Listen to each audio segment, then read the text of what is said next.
இன்றைக்கி நம்ம என்ன பார்க்க போகிறோம் அப்படின்னா டிஎன்இபி ஏஇ அசிஸ்டண்ட் அந்த சிலபஸில் வந்து நம்ம இது வரைக்கும் எலக்ட்ரிக்கல் சர்க்யூட்ஸ் அண்ட் ஃபீல்ட்ஸ் அது பார்த்தோம். அதில் வந்து ப்ராப்ளம்ஸ்லாம் பார்த்தோம். ப்ராப்ளம்ஸ்லாம் எல்லாமே போட்டேன்.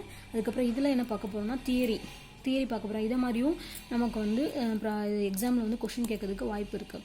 ஸோ அதனால் நான் இந்த ப்ராப்ளம்ஸ் வந்து நான் இந்த மாதிரி தியரியும் நான் உங்களுக்கு சொல்கிறேன். ஃபஸ்ட் என்னென்னு பார்த்தோன்னா கிவன் 2 coupled இண்டக்டர்ஸ் இருக்குது. அது L1 L2. அதுக்கப்புறம் அதோட மியூச்சுவல் இண்டக்டன்ஸ் வந்து M. அது வந்து கண்டிஷன்ஸ் வந்து எதை சாட்டிஸ்ஃபைஸ் பண்ணுதுன்னா M <= root of L1 L2. இதுதான் அந்த கண்டிஷன். இது வந்து சாட்டிஸ்ஃபைஸ் பண்ணுது. அது ஒன்று. அதுக்கப்புறம் ரெசிஸ்டிவிட்டி அண்ட் டெம்பரேச்சர் கோஎஃபிஷியன்ட். ரெசிஸ்டிவிட்டியும் டெம்பரேச்சரோட கோஎஃபிஷியன்ட்ஸ் வந்து கேட்டிருக்காங்க. அது வந்து நிறைய இருக்குது. Silver, gold, iron, copper, brass, aluminium அப்படின்னு சொல்லிட்டு ஒரு 6 வகையாக கொடுத்துருக்காங்க. அந்த 6க்கும் அதோட வேல்யூ வந்து கொடுத்துருக்காங்க. இந்த வேல்யூ நோட் பண்ணி வச்சுக்கோங்க. கொஷினில் கேட்பாங்க ரெசிஸ்டிவ் அண்ட் டெம்பரேச்சர் கோஎஃபிஷியன்ட் வந்து for iron, for aluminium, for copper அப்படின்னு கேட்டு ஆப்ஷன்ஸ் கொடுத்துருப்பாங்க. 4 ஆப்ஷன்ஸ். அதில் வந்து நீங்கள் எதாவது ஒன்று செலக்ட் பண்ணுற மாதிரி இருக்கும். அதனால் இதை வந்து கொஞ்சம் கண்டிப்பாக மக்கப் பண்ணி வச்சுக்கோங்க. ரெண்டாவது என்னென்னா, மூணாவது என்ன கொஷின்னா, இந்த unit of specific conductances, specific கண்டக்டன்ஸோட யூனிட் என்ன யூனிட்னா siemens by m. Siemens by m இதுதான் ஸ்பெசிஃபிக் கண்டக்டன்ஸோட யூனிட். நாலாவது கொஷின்ஸ் என்னன்னா, the temperature coefficient of resistance is depends on temperature coefficient of resistance வந்து எதை டிபெண்ட் பண்ணி இருக்கும் அப்படின்னா அதோட 3 வேல்யூ கொடுத்துருப்பாங்க. Internal resistance, temperature, nature of material. இந்த 3த்தையும் தான் டிபெண்ட் பண்ணி இருக்கும். அப்போது ஆப்ஷன்ஸ் கொஸ்டினில் வந்து எப்படி எக்ஸாமில் எப்படி கொடுப்பாங்கன்னா 4 ஆன்சர் கொடுப்பாங்கல்ல, 4 ஆன்சர் கொடுப்பாங்க. அந்த 4 ஆன்சரில் நம்ம செலக்ட் பண்ணணும். இப்போ அந்த 3மே ஏபிசியிலேருந்து 4வது வந்து டியில் வந்து ஆல் தி அபோன்னு கொடுத்துருந்தாங்கன்னா ஆல் தி அபோ அப்படின்னு சொல்லிட்டு அதை நீங்கள் இது மார்க் பண்ணிடுங்க. அதான் கரெக்டான ஆன்சர் வரும். அது நெக்ஸ்ட் என்னென்னா electric intensity at any point and electric field. Electric intensity at any point in electric field ஆனால் ஈக்குவல் டு பொட்டான்ஷியல் கிரேடியன்ட். இதுதான் இதுக்கு answer. Equal to potential gradient. Next என்னென்னா இந்த யூனிட் ஆஃப் எலக்ட்ரிக் இன்டென்சிட்டி. இந்த unit of electric intensity இதோட unit என்னன்னு பார்த்தோம்னா newton by coulomb or volt per metre. இது ரெண்டுமே எலக்ட்ரிக் இன்டென்சிட்டியோட யூனிட். சரிங்களா? இதெல்லாம் இந்த கொஷின்ஸ் நான் இப்போ சொல்கிற கொஷின்ஸ்லாம் மக்கப் பண்ணி வச்சுட்டிங்கன்னா, மக்கப் பண்ணி புரிஞ்சு படித்து வச்சுக்கிட்டிங்கன்னா நம்ம கொஷின் ஆன்சரில் எக்ஸாமில் கண்டிப்பாக இதில் மாதிரிலாம் கொஷின்லாம் கேட்கறதுக்கு சான்சஸ் இருக்குது. நெக்ஸ்ட்டு வந்து magnetic potential is a scalar potential.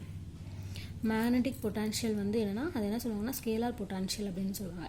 அதுக்கடுத்து the ratio of flux density produced in material to flux density produced in vacuum by same magnetizing force. இருக்குது. அது வந்து ஈக்குவல் டு ரிலேட்டிவ் பெர்மியபிலிட்டி. எதுக்கு ஈக்குவல் டு இருக்குமா? Relative permeability. Next question என்னென்னா absolute permeability. Absolute பெர்மியபிலிட்டியில் வந்து அதோட formula என்னென்னா μ0 × μr. இதுதான் ஃபார்முலா. இது வந்து கொஷின்லேயும் நமக்கு ப்ராப்ளம்லேயும் நமக்கு வந்து கேட்கலாம். அது ஃபார்முலா கேட்கலாம். அதை கொடுத்து சம் கொடுக்கலாம். இது வேல்யூ கொடுத்து அப்சல்யூட் பெர்மியபிலிட்டி வந்து ஃபைண்ட் பண்ணுங்கள் அப்படின்னு நம்ம கொடுக்கலாம். படித்து வச்சுக்கோங்க. அதுக்கப்புறம் Ohm's law of magnetic circuits. Ohm's law of magnetic circuit அதோட ஃபார்முலானா எம்எஃப் பை ரிலக்டன்ஸ்.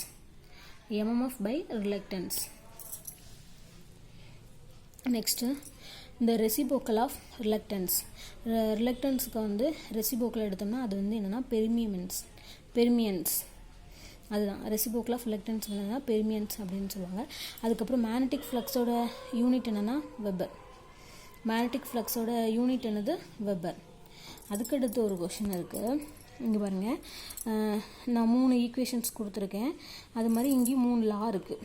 இப்போ வந்து del cross H = J + ∂D / ∂T இதுனா என்ன சொல்லுவாங்கன்னா ஆம்பியர்ஸ் லான்னு சொல்லுவாங்க.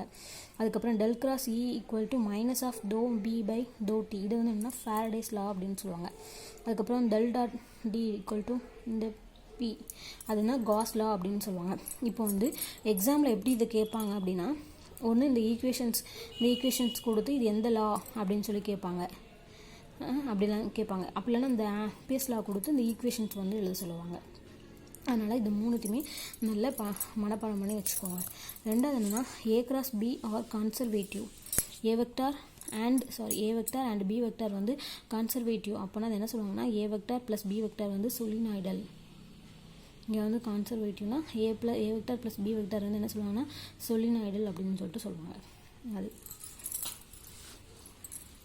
நெக்ஸ்ட் கொஸ்டின் என்னென்னா the inconsistency of continuity equation for time varying field was corrected by Maxwell. And correction applied was in the law na Ampere's law. அப்போ நீங்கள் என்னென்னா இந்த consistency of continuity, அதுக்கப்புறம் மேக்ஸ்வெல், இந்த கரெக்ஷன், இதை மட்டும் ஞாபகம் வச்சுட்டு ஆம்பியர்ஸ் லா, இதை மாதிரி ஒரு வேர்டு, அது முக்கியமான வேர்டை ஞாபகம் வச்சுட்டு அதுக்கப்புறம் நம்ம படித்தோன்னா நமக்கு கொஞ்சம் ஈஸியாக இருக்கும். புரிஞ்சு படித்தா கொஞ்சம் நான் மக்கப் பண்ண நான் தெரியாமல் சொல்லிகிட்டே இருக்கேன். அதாவது ஒரு ஒன் வேர்டு எடுக்கிங்க அப்படின்னா அதில் வந்து அதில் உள்ள வேர்டு வந்து முக்கியமான வேர்டு, இம்பார்ட்டண்டான வேர்டு வந்து நம்ம மனப்பாடம் பண்ணி வச்சுக்கிட்டோம் அப்படின்னா ஆன்சர் வந்து நம்ம ஈஸியாக நம்ம சொல்லிடலாம். அப்படி படித்து வச்சுக்கோங்க.